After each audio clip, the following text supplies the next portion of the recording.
Yes, mga katablidista, no? Narito tayo sa kahabaan ng Macapagal, ano? Sa lungsod ng Pasay.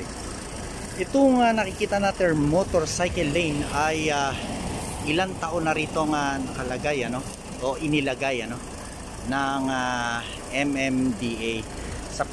Ngunit ito ay hindi na ginagamit o nasusunod gamitin ng mga gumagamit ng motorsiklo, ano? Pagkos sila ay gumagamit doon o sa labas nitong itinilagang motorcycle lane para sa kanila, ano?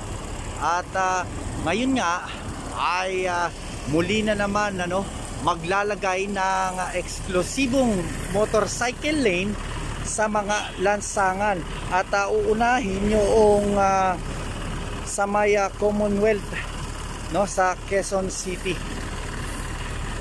Yung kung mapapansin nyo, yung motorcycle lane ay dito sa Macapagal ay ano, ayan, hindi na nagagamit, oh.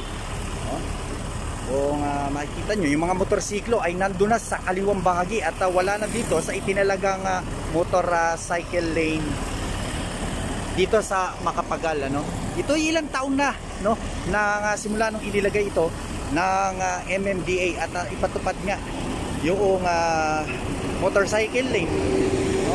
At ngayon nga ay muli na naman, ano, ipapatupad at maglalagay daw na ang MMDA ng eksklusibong motorcycle lane sa mga lansangan. Mula dito sa Macapagal Boulevard, ako si Jono Sulit, ang inyong abante teletabloid reporter. Walang inaatrasang balita.